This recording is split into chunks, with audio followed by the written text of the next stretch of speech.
आज Doubtnut app download करें। Doubtnut पर अपने सभी गणित, रसायन विज्ञान, भौतिक विज्ञान और जीव विज्ञान के डाउट्स का करो सफाया।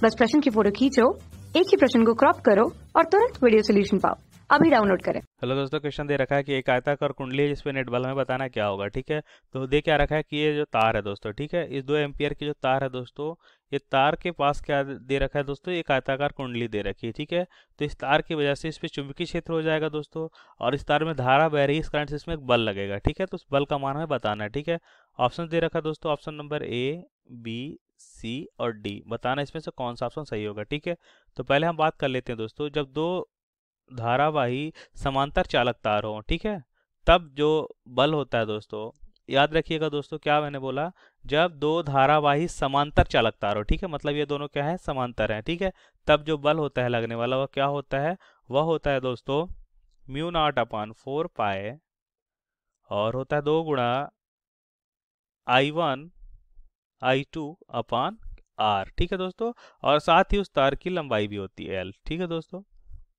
इस फार्मूले का उपयोग करेंगे। यहाँ पे क्या देखते हैं दोस्तों कि जो BC और क्या दोस्तों AD है, ठीक है, एक ऐसी तार है, या तो इस वाले तार के लंबवत है।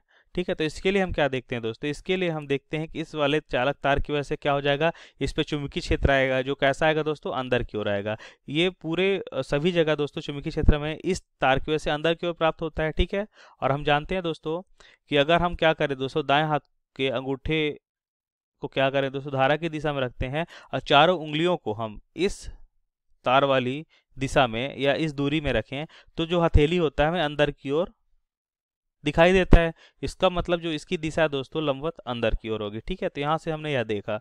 अब हम क्या देखते हैं दोस्तों, इसके बाद जब हमें दिशा प्राप्त हो गई, तब हम बात करते हैं इस चालक में धारा बह रही है, तो हम जानते हैं कि कोई चालक तार है, यदि उसे चुंबकीय क्षेत्र में रखा गया है तो उस पर एक बल लगता है। ठीक है, तो जिसकी भी दिशा भी हम फ्लेमिंग के दाएं हाथ के नियम से हम क्या करते हैं दोस्तों, अंगूठे को कहाँ करते हैं दोस्तों, अंगूठे को हम इस धारा की दिशा में रखते हैं। ठीक है, और चारों उंगलियों को हम चुंबकीय क्षेत्र मतलब अंदर की ओर करते हैं। ठीक है, तो हम क्या देखते हैं, जो हथेली हमें प्राप्त हो रहा है ऊपर की ओर प्राप्त हो रहा है। ठीक है, जो हथेली हमें प्राप्त हो रहा है दोस्तों, कहाँ प्राप्त होता है, ऊपर की ओर, कुछ इस तरह से। ठीक है, लेकिन इसमें एक बात यह है दोस्तों कि चुंबकीय क्षेत्र होता है वो दूरी के साथ क्या होता है दोस्तों, बदल रहा होता है। तो मतलब यहाँ पे अगर हम 2 सेंटीमीटर के देखें, फिर 3 सेंटीमीटर पे देखें, 4, 5 ऐसे करके हम 12 टोटल 12 सेंटीमीटर तक देखते हैं, तो हम क्या देखते हैं दोस्तों, हम देखते हैं कि हमें दो चुंबकीय क्षेत्र अलग अलग होने की वजह से बल का मान पूरे तार में अलग अलग प्राप्त होता है। ठीक है, और इसी प्रकार हमें नीचे वाले तार में भी प्राप्त होता है। ठीक है,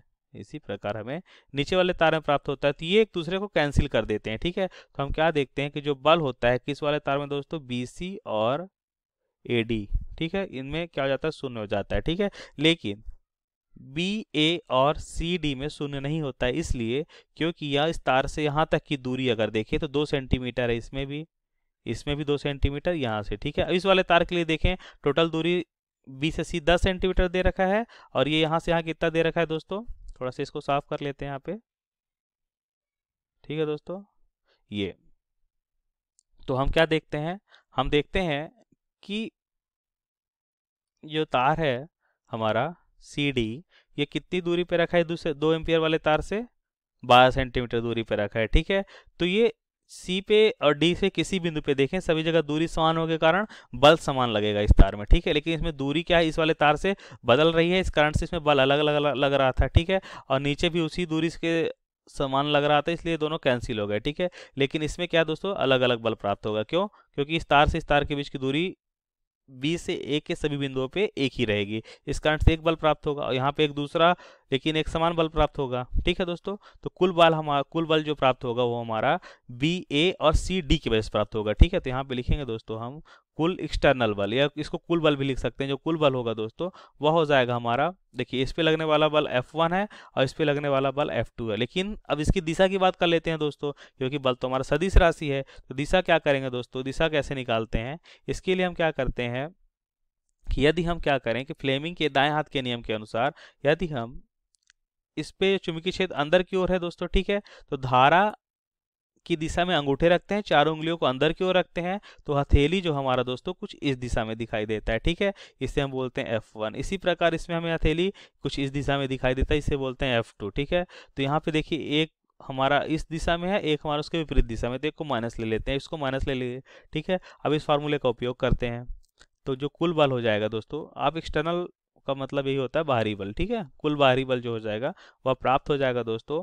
देखिए यहाँ पे म्यू नॉट अपान 4 पाई, इस फार्मूले का उपयोग करेंगे, ये कॉमन हो जाएगा, 2 भी कॉमन हो जाएगा दोस्तों, और एल भी कॉमन हो जाएगा, क्योंकि एल तो लंबाई है, लेकिन इस बार एल हम किस में रख रहे हैं दोस्तों, मीटर में, मतलब 15 गुणा 10⁻², F1 माइनस F2, जिसमें से क्या बच रहा है दोस्तों, बच रहा है I1 I2 अपान आर। ठीक है, I1 I2 क्या हो जाएगा, 2 अपान आर कितना हो जाएगा, 2 गुणा 10⁻², माइनस कितना हो जाएगा दोस्तों, यहाँ पे हो जाएगा 2 अपान आर, आर कितना हो जाएगा दोस्तों यहाँ पे माइनस, देखिए 12 हो रहा ना दोस्तों दूरी, तो 12 गुणा 10⁻², क्यों ना ऐसा करें दोस्तों, 10⁻², 10⁻² कॉमन ले लेते हैं। ठीक है, ताकि यहाँ से आसानी से हम यहाँ पे लिख पाएँ, तो यहाँ पे हो जाएगा, यहाँ पे 2 आ रहा था, यहाँ पे दूरी 12 है। ठीक है, और जब हमने सबको क्या किया दोस्तों, नीचे वाली दूरियों को मीटर बदला, तो 10⁻² दोनों में गुणा हो रहा था, इसको मैंने बाहर कर लिया क्योंकि कॉमन वैल्यू थी।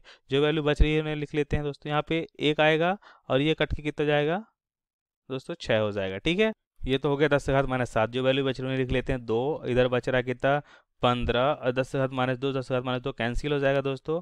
यहाँ पे कितना बचेगा, 1 बचेगा, यहाँ पे -1/6 है। ठीक है, 1 -1/6, जब 6 एलसीएम लेंगे दोस्तों तो कितना आ जाएगा, 5/6 आ जाएगा। ठीक है, जो वैल्यू कैंसिल होती है उन्हें कैंसिल कर लेते हैं, तो हो जाएगा 2 यानी 6 हो जाएगा, 3 × 15 हो जाएगा, तो 5 25 हो जाएगा। ठीक है दोस्तों, तो कुल बल का मान कितना हो गया, 25 गुणा 10⁻⁷, ऐसा ही मात्रा रखेंगे तो न्यूटन हो जाएगा। ठीक है, अब हम क्या देखते हैं दोस्तों, यहाँ पे बल का मान कैसा प्राप्त हुआ है, धनात्मक प्राप्त हुआ है, और धनात्मक हमने किस दिशा को माना था, F1 को धनात्मक माना था, मतलब इस दिशा को हमने धनात्मक माना था। ठीक है, तो ये तार पे जो कुल बल हो रहा है दोस्तों इस दिशा में आ रहा है, इसका मतलब किधर की ओर जाएगा, ये तार की ओर जाएगा। ठीक है, इसका सही ऑप्शन हो जाएगा दोस्तों ए, 25 गुणा 10⁻⁷ न्यूटन का बल लगेगा, और इसकी दिशा तार की दिशा की ओर हो जाएगा। थैंक यू दोस्तों।